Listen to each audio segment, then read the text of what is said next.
Hey, welcome to Brick System Brothers. My name is Nathan Masters. Scrolling through my little newsfeed thing on my phone today, I saw something published by Techcrunch related to a Lego app, and it caught my eye because of the way that the app works.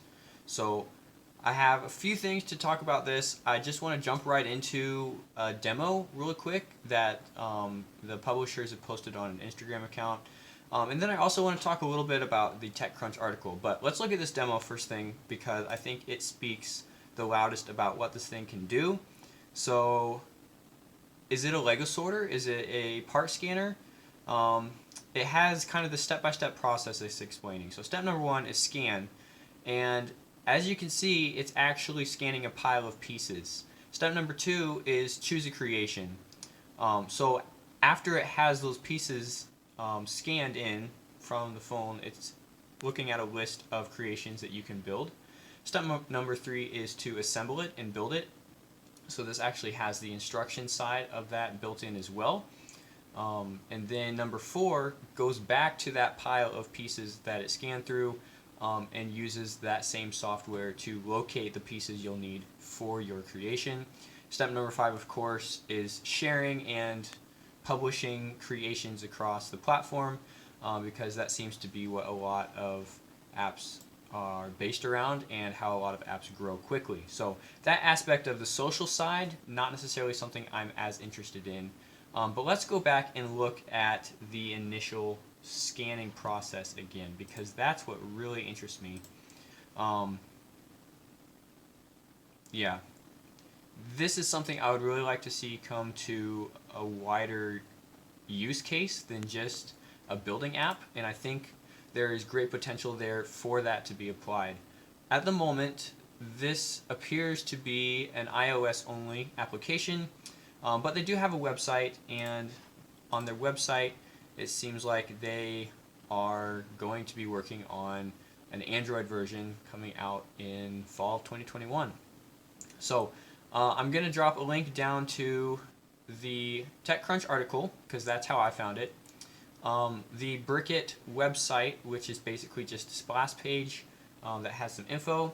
Let's talk a little bit about the TechCrunch article because this is what kind of showed me that this is out there, and there's also some ideas on here that are interesting. So to start it off, they talk about how Lego has worked with Apple over the past years. Some of their other AR, augmented reality stuff like Hidden Side and video is kind of their active theme right now that's utilizing that, building into the AR kit platform. So that is, I think that's more on the Apple side than the Android side.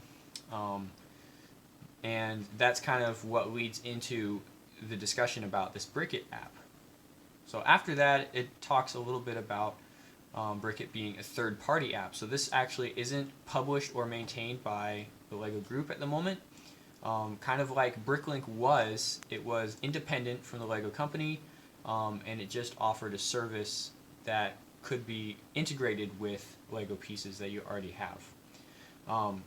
Now, the article actually suggests that,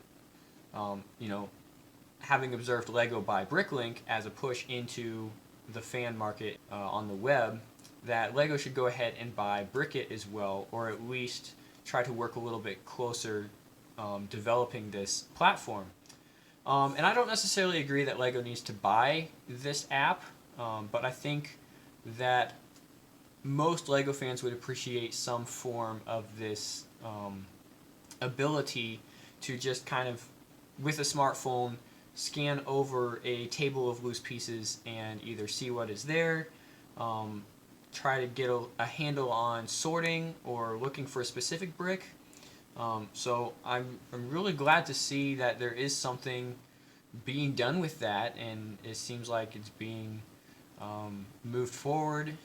If you guys, I don't have Apple, so if you guys have Apple, I would be really curious to see how this works if you would want to give it a shot for yourself. And yeah, let's just throw that demo up again because that to me is the most interesting part of what's going on here. It's like almost breaking it down into different zones of the pile of pieces. Alright, check this out. I think it's really interesting. I will be keeping an eye out for the Android version, but if you have Apple, I'd like to hear how it's going for you if you've tried it out. So let me know, and that's it for today. So thanks for watching, guys, and we'll see you around the channel.